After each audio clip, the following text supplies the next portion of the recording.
Charles Darwin predijo a finales del siglo XIX que la psicología evolucionaría de tal forma que estaría basada en categorizar por grados cada una de las capacidades mentales. Y como consecuencia, la etología, la biología y la psicología se acabarán uniendo. Aún estamos muy lejos de que eso ocurra, pero desde entonces sí que hemos aprendido cómo evoluciona la mente durante las etapas de la vida humana. Soy Alberto Bonilla, psicólogo clínico, y acompañadme para ver este tema en mayor profundidad.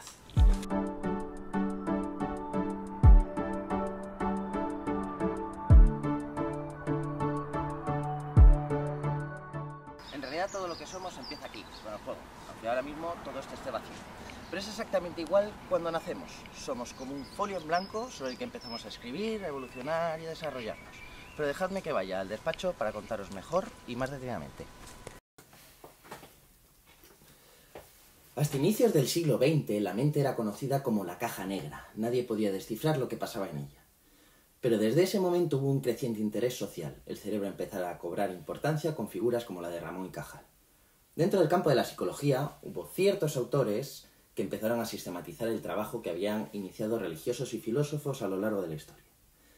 Bueno, muchísimo se ha avanzado en este siglo y ya tenemos aquí a nuestro infante. Y le tenemos que ver desde tres perspectivas: cognición, personalidad y social. Lo que soy y cómo me relaciono. Dimensiones que se prolongarán a lo largo de toda la vida. La cognición es la actividad mental, son los procesos mentales y cómo influyen sobre nuestra conducta. Cosas un poco técnicas y aburridas, pero con lo que hay que quedarse es que nuestros pensamientos, nuestras capacidades mentales y nuestra inteligencia es fruto de todo eso, de lo que pasa aquí dentro.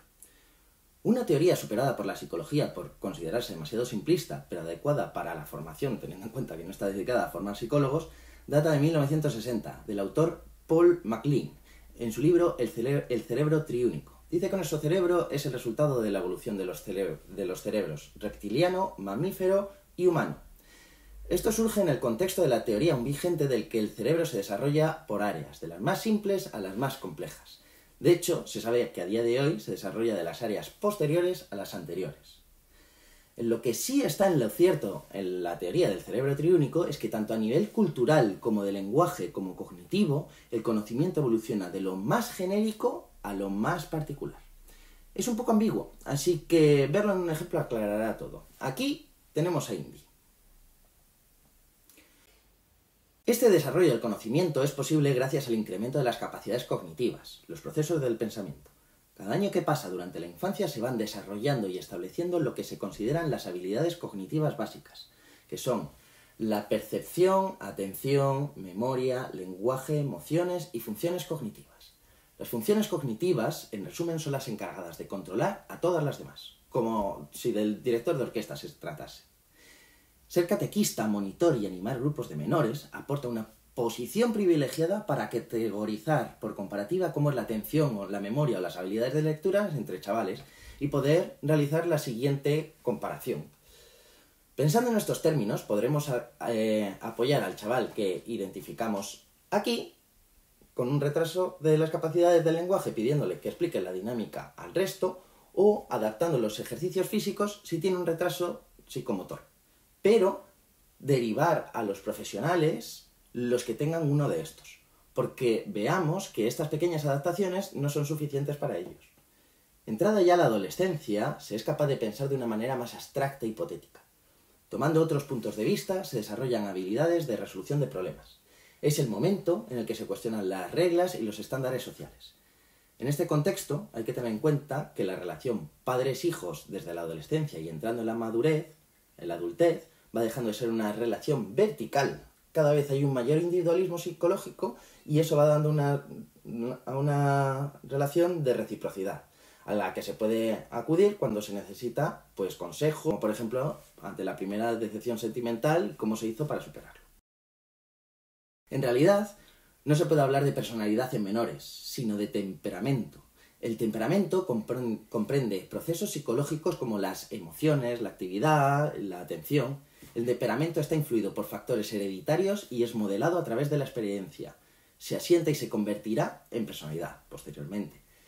Las emociones son parte del cómo reaccionan los niños a los procesos personales y ambientales. La expresión y regulación emocional está influida por las interacciones sociales. No es lo mismo que tus amigos sean de un equipo de fútbol o del club de ajedrez. Por las relaciones, no es lo mismo ser hijo único que tener un hermano o una hermana. Y los contextos, no es lo mismo pertenecer a la clase media que criarse en un barrio cultural y económicamente deprimido. Durante preescolar se aprenden las emociones básicas, tales como el enfado, que en realidad sería la ira, la tristeza o la alegría. Se desarrolla una consciencia y entendimiento de las propias emociones y de las otras personas, lo que se conoce como teoría de la mente. Esto influirá en el desarrollo de las relaciones con los demás, desarrollo moral, bienestar psicológico y éxito académico. Durante la pubertad se desarrollan emociones más complejas, como la vergüenza, culpabilidad o envidia. Y durante la adolescencia se desarrolla la capacidad de la ambivalencia emocional, o ser capaz de sentir dolor por la pérdida de un ser querido. Los niños, para intentar regularse emocionalmente, intentan cambiar las situaciones que les incomodan, buscar apoyo social o evadir el problema. No quiere ir a las clases extraescolares si tiene problemas allí, por ejemplo. Si fracasa, será cuando empiecen a internalizar los problemas. Sin explicación aparente, sufren diarreas inexplicables o conductas antisociales, peleas, gusto por el fuego, etc. De ese modo, la regulación emocional queda definida como la habilidad de una persona para modular, controlar o reducir las experiencias intensas y temporales de los sentimientos, ya sean de valencia positiva, como la alegría, o negativa, como la tristeza. Porque todas las emociones son positivas, porque permiten a los seres humanos adaptarse a su entorno. Por eso se habla de valencia.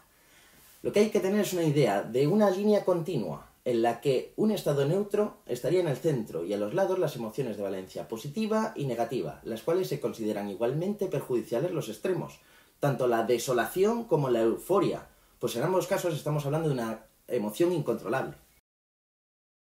Para el desarrollo del área social hay una relación de retroalimentación con el área cognitiva. El desarrollo emocional que experimentan los niños pasa por adquirir conciencia de la presencia de otros y en saber reconocer las emociones propias y de los otros. Este desarrollo es promovido por distintas áreas. Los padres, aunque por la realidad social en la que vivimos, con familias reconstituidas, separaciones, abuelos que crían nietos y largo etcétera, se refiere a una figura o grupo de figuras de referencia y de cuidados físicos y emocionales. La socialización se desarrolla en varias áreas. Protección. Los padres están ahí para proteger a los niños de las situaciones estresantes para ellos. Reciprocidad. A mayor reciprocidad y menor despotismo de los padres, menores problemas de conducta en los niños. Control. Las familias modifican las conductas indeseables de los niños. El acento está en reforzar más que en castigar, en la autorregulación más que en el premio. Aprendizaje guiado. Cuando los niños son sermoneados, es un lastre. Cuando se apela a la empatía, comprensión, diálogo, se estimula el pensamiento moral. E inherente a la tendencia a participar en grupos, observar cómo se interacciona e imitar cómo se gestionan las emociones. Hay que tener claro que es una constante en los seres humanos y mucho más en los niños que la rutina da seguridad en nuestras vidas y nos hace sentir en control. Si no me crees, fíjate en cómo te cepillas los dientes o cómo te duchas, siguiendo siempre el mismo orden. Total, que los niños imitan para aprender a manejarse socialmente y un gran tipo llamado Albert Bandura lo demostró con el experimento del muñeco bobo. Los niños imitaban a las madres que hablaban y acariciaban al muñeco, y de la misma forma, los niños tiraban, daban patadas y puñetazos al muñeco cuando veían a sus madres o al experimentador hacerlo. A día de hoy se da por sentado, pero conviene recordarlo porque no era tan obvio cuando fue descubierto en el 61. Amigos y compañeros, el papel de los amigos en el desarrollo ha ido ganando mayor importancia con el paso de los años, y en la actualidad se equiparan o incluso superan a la importancia de los padres en algunos ámbitos. Y tampoco les culparemos, porque muchos de los adultos que estén viendo este vídeo apenas habrán escuchado hablar del Twitch o del OnlyFans. Históricamente a los padres les ha preocupado perder la influencia sobre los hijos a partir de la pubertad. Y a los niños, en esa edad, les preocupa tener un grupo de referencia, ser aceptado y querido por él. Pero no podemos negar la existencia de los riesgos de la presión de grupo. Puede ser potencialmente dañina y predictor de problemas futuros. Lo cierto es que relacionarse y aprender de los amigos y compañeros es una situación privilegiada, de ahí la importancia de detectar y solucionar los problemas de bullying. Aprender de otros que están en el mismo estatus que ellos y se ven forzados a acomodarse a las necesidades y deseos de otros para desarrollar relaciones positivas y de cooperación. Precisamente ambientes cooperativos promueven mayor adquisición de habilidades y competencias académicas, con respecto a los individualistas o competitivos. Truco para desarrollar dinámicas.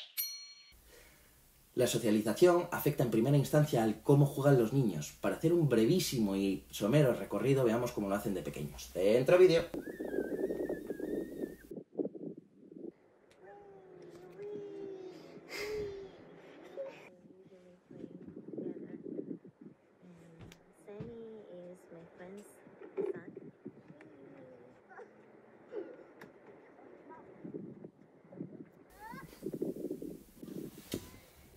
Están jugando de forma colectiva, insisto, corriendo en círculos cada uno por su cuenta, sin interaccionar, pero imitándose las conductas de las que hablaba. Sobrecogedor, lo sé. Eso evoluciona al pilla-pilla, o polis y cacos en la educación primaria. Entra por primera vez el juego colectivo y nace una conciencia de ellos y nosotros. Progresivamente, y entrando en la adolescencia, se irá desarrollando una expectativa de reciprocidad, de lealtad, confianza, compasión, consideración, apertura de sentimientos. El grupo toma aún mayor importancia y se busca rodearse de amigos que piensen igual. Hermanos, no se les suele tomar adecuadamente en consideración, pero los hermanos proveen una única e importantísima influencia en el desarrollo social. Adicionalmente, a tener en cuenta es que la relación fluye en ambas direcciones, por lo que el hermano mayor influye sobre el pequeño en cómo socializar y viceversa. Las relaciones entre hermanos promueven desarrollar habilidades de resolución de problemas, apoyo emocional y habilidades sociales. Por poner un ejemplo, los niños que crecen en familias conflictivas internalizan menos problemas cuando cuentan con el apoyo de uno o varios hermanos. Hay que tener en cuenta que el sexo, la edad, el temperamento y la cultura son moderadores de gran importancia sobre la socialización, qué se transmite y cómo es de efectivo el resultado de los niños. Es lo que se conoce como el modelo biopsicosocial: biología, psicología y sociedad. Se le conoce como la etapa de la madurez y se distinguen tres etapas temporales: la madurez temprana, la madurez media y la madurez tardía. Ya están desarrollados todos los sistemas cognitivos, los sistemas cerebrales de los que estuve hablando antes. Percepción, atención, memoria, lenguaje, emociones, funciones ejecutivas. Así que no repetiré lo anteriormente mencionado. Lo importante es que tradicionalmente se pensaba que a partir de los 30 las capacidades cognitivas iban disminuyendo en picado, progresivamente. Pero se ha ido descubriendo que sí es cierto que con la edad las capacidades cognitivas sufren una involución, particularmente la agilidad y la memoria, pero no ocurre hasta etapas muy avanzadas de la madurez, así que por eso lo dejaré para el tercer bloque del temario. Sin embargo, en esta etapa me centraré en un área que posee componentes cognitivos, emocionales y sociales, pero que permanece un poco en terreno de nadie y es muy oportuno comentar: la sabiduría.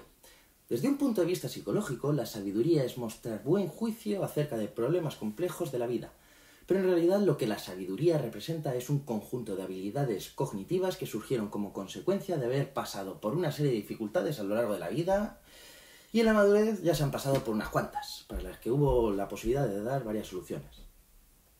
Los problemas pueden ser normativos, comunes a todas las personas, como la incorporación al mercado laboral, o no normativos, cosas que no todo el mundo tiene por qué pasar por ellas, como por ejemplo un divorcio o la pérdida de un hijo. La sabiduría incluye tomar perspectiva, sintetizar los valores importantes de la vida y alcanzar niveles más altos y desegocentrados. Tradicionalmente se ha considerado la personalidad como atributos, formas de interpretar y responder al ambiente que se consolidan en la treintena y permanecen estables el resto de la vida. La realidad es que las experiencias durante la madurez van teniendo un impacto sobre la personalidad y la van modelando. El estudio de la personalidad es una materia que ha interesado a los psicólogos desde el surgimiento de esta rama como ciencia. Después de estudios sistemáticos y publicaciones anteriores, lo que se conoce como metaanálisis, Costa y McRae en 1999 determinaron que los 5 factores básicos de toda la estructura de personalidad se pueden clasificar en una mezcla de las dimensiones: inestabilidad emocional, extraversión, apertura a la experiencia, amabilidad y responsabilidad. De esa manera, María sería así y Juan sería asá. Con esas premisas se puede decir que se encuentran diferencias en la personalidad de las personas en la madurez temprana, media y tardía. Y a medida que se van cumpliendo años, los adultos se van volviendo menos ansiosos y menos abiertos a nuevas experiencias, pero más responsables, conscientes de sí mismos, motivados y amables. Estos cambios a lo largo de la vida ocurren a pesar de que las personas, de una forma más o menos inconsciente, buscan contextos similares a ellos, que apoyen y validen su personalidad. De hecho, las personas, por tendencia natural, esperan cambiar a medida que se van haciendo mayores, lo que ellos consideran mejorar su personalidad. Esto lleva a un filtro cognitivo, como si me pongo una gafa de sol, veré la realidad de una forma determinada. Y es que la gente incrementa su satisfacción vital de eventos pasados, es decir, considerando su pasado mejor de lo que fue. Buscando en el baúl de los recuerdos. Y a ellos mismos como distintos. Esto nos lleva a hablar del bienestar emocional. Se define así. A medida que pasan los años durante la madurez, el afecto negativo va disminuyendo y el afecto positivo va aumentando. De todas formas, una serie de factores de predisposición y determinados eventos traumáticos o estresantes pueden modular esto y determinar si el bienestar emocional mejora o empeora con la edad. Pero en términos generales, con la edad se continúa desarrollando la inteligencia emocional, lo que significa que la regulación emocional mejora. De esta manera se produce una excitación menor ante cambios emocionales. Recordar que tan malo es la desolación absoluta como la euforia desenfrenada. La gente se recobra de los afectos de valencia negativa más rápidamente y se mantienen los estados de positividad durante más tiempo. Ocurre también una reorganización de las prioridades. Mientras que en la madurez temprana son relevantes objetivos que implican más riesgo, tirarse en paracaídas, objetivos relacionados con la búsqueda de información, la experiencia religiosa y la exploración social, con amigos de distintas clases y grupos sociales, en la madurez tardía se ha ido cambiando a objetivos que mejoren el estado anímico personal, que promuevan la gratificación inmediata y el mantenimiento del estado anímico. Como por ejemplo hacer rutas por el campo, experiencias emocionales como visitar a la familia o la búsqueda del sentido personal. En otras palabras, hasta la madurez media la gente presenta una mayor ilusión y superficialidad y a partir de la madurez tardía la gente presenta una mayor reflexividad y realismo en sus propias capacidades. Rastreando el origen del refrán, parece ser que fue el poeta cubano de la segunda mitad del siglo XIX, José Martí, el que dijo: hay 3 cosas que cada persona debería hacer durante su vida: plantar un árbol, tener un hijo y escribir un libro. No es psicólogo ni mucho menos, pero resume perfectamente el concepto de trascender, después de la muerte, de dejar algo que sobreviva cuando nosotros ya no estemos.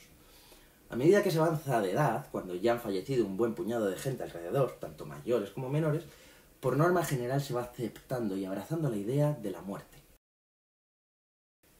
En esta etapa de desarrollo quiero hacer una distinción entre la evolución intrapersonal, yo a lo largo del tiempo, y la interpersonal, diferencia entre generaciones.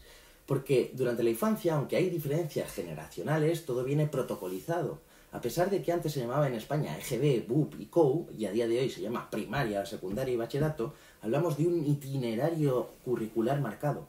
Pero a partir de la madurez ya no hay reglas ni estructuración ni nada. Cada uno gestiona su vida como quiere y como puede, claro.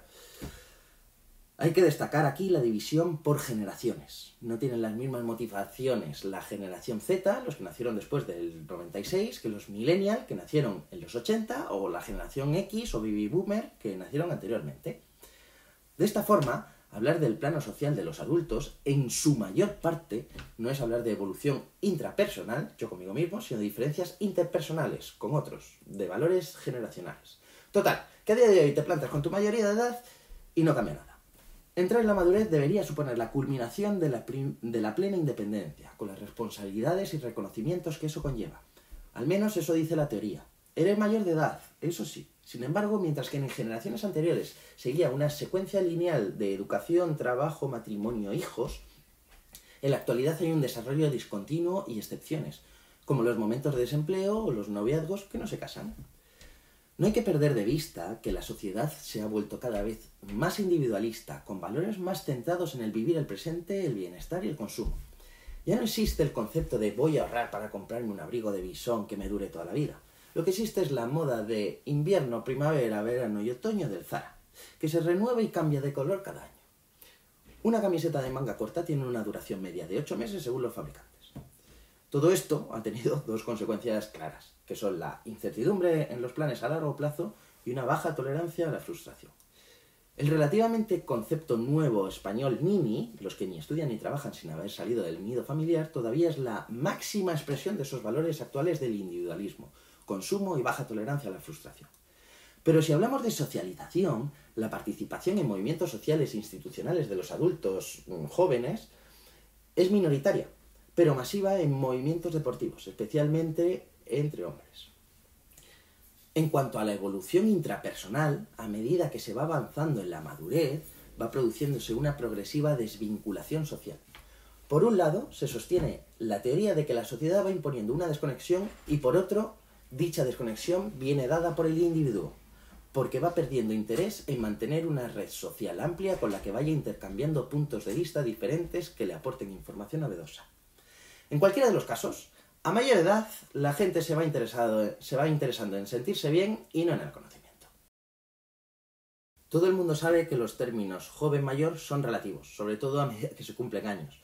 De todas formas, tomaré la clásica referencia de los 65, aunque más que cuántos años se vive, a partir de ahí el acento recae en cómo son los años de vida que se tienen en lo referente a autonomía, calidad de vida y enfermedades crónicas. De ese modo, empezamos.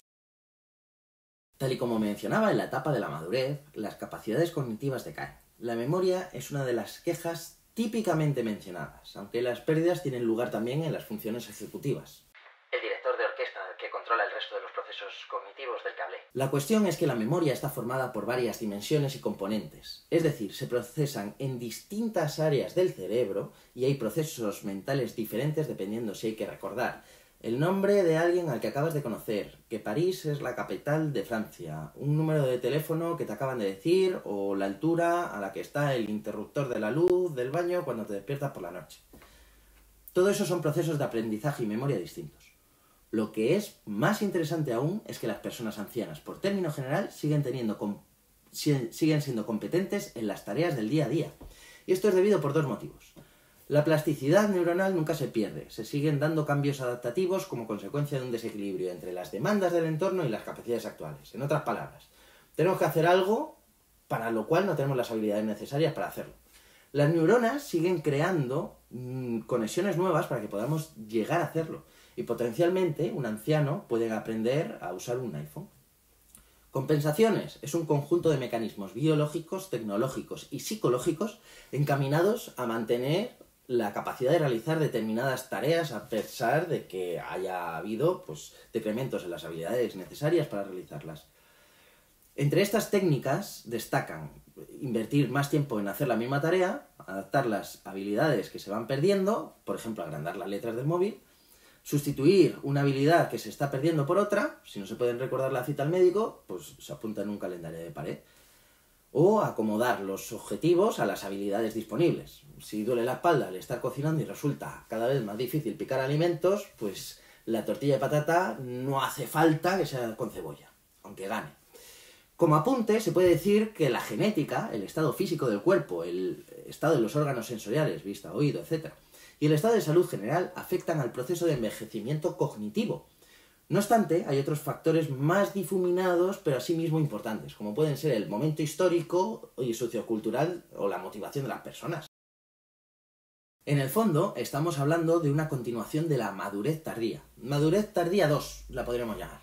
Particularmente en la sociedad actual con todo el avance científico que hay. Por eso lo retomo donde dejé este apartado cuando hablaba de la madurez. Hablaba de la trascendencia y de la muerte. Ahora en la tercera edad ya sí que se empieza a considerar la muerte como algo que se va acercando. La percepción de la proximidad de la muerte es proporcional a la percepción de sentirse en paz con uno mismo y con el resto del mundo. Pero esto no significa que haya una desolación por ello, sino que estos nuevos temores también se le añaden nuevas esperanzas. A pesar de lo expuesto anteriormente sobre la involución de los procesos cognitivos, se da una paradoja maravillosa, y es que las personas durante la tercera edad reportan altos niveles de bienestar emocional y estar satisfechas con sus vidas. Y aunque esos niveles de satisfacción bajan con respecto a la etapa de la madurez, siguen siendo más altos que durante la infancia o la madurez temprana. Yo particularmente me he dedicado una parte considerable de mi carrera profesional con ancianos, y he ido preguntando sistemáticamente de qué es de lo que se arrepiente la gente llegada al final de su existencia. Y la gente se centra en la inmensa mayoría de las veces en las cosas que no hicieron, no de lo que hicieron y se equivocaron, pues acaban considerándolo un aprendizaje. Y esto no tiene el rigor científico exigible como para ser considerado regla de oro, pero da una idea de por dónde van los tiros de lo que uno piensa cuando llega anciano. Lo que sí que se ha investigado y se ha descubierto son las diferencias entre géneros en esta etapa, donde las mujeres tienden a adoptar posturas de agentes activos de cambio y usan estrategias de afrontamiento, y los hombres, en cambio, suelen adoptar estrategias más escapistas basadas en la creencia de que las cosas se resolverán por su propia cuenta, puesto que confían menos en sus propias herramientas. La investigación es contundente apoyando que saberse capaz de afrontar los retos de la vida, las crisis y las amenazas es crucial para la salud mental y un envejecimiento saludable. Todo esto, a pesar de que no se termine de entender cómo funcionan los mecanismos adaptativos de las personas en la tercera edad en las situaciones conflictivas. O dicho de otra forma, no se termina de entender cómo los ancianos se sobreponen a pesar de las pérdidas de aptitudes personales y la pérdida de seres queridos. A lo largo de la historia, la sociedad ha oscilado entre el rechazo y el acogimiento de los ancianos en la sociedad. A día de hoy se le conoce a este fenómeno como gerontofobia y gerontocracia. Gerontofobia rechazo, gerontocracia acogimiento. Se pudo ver en Esparta, donde los espartanos que ya no eran aptos para la lucha eran denostados, y después los grandes filósofos griegos eran acogidos y alabados. El mismo patrón se pudo ver en Roma, pasando de los guerreros a los senadores en la República. Y en la actualidad la realidad es más compleja, puesto que por un lado la edad de jubilación es obligatoria con un mensaje claro aparejado, pero por otro a las personas se les otorga una pensión y se promueve que sean activos, realizando actividades tanto personales como sociales. En esta categoría se incluye la participación cívica, asociativa, voluntariado, enseñar a otros, mentorización, y a esta participación social y actividad personal se le llama generatividad. Es hacer algo que cuando yo no esté sobreviva y lleva aparejada una satisfacción personal, generación de capital social y la mejora de comunidades. Vamos, lo que los ingleses llamarían un win-win porque todas las partes salen beneficiadas. Sin embargo, ejemplos claros de gerontocracia se pueden ver en determinadas figuras de autoridad, puesto que se les asocia con la sabiduría de la edad, como pueden ser el Papa o el Dalai Lama. Pero esta concepción de transmisores de cultura de los ancianos en Occidente no es en absoluto común, como lo podría ser en una aldea africana, por ejemplo. Así pues, podemos decir que el envejecimiento exitoso, como la combinación de una longevidad suficiente, salud o una falta de dependencia, y primariamente con la satisfacción de la vida. Esta satisfacción vital se puede alcanzar de varias formas. De forma personal, yo conmigo mismo, familiar, social o a través de la generatividad. Es como un taburete de 3 patas. ¿Por qué nunca cojea? Porque sus patas tienen planos infinitos. Si una es corta, las otras 2 lo compensarán.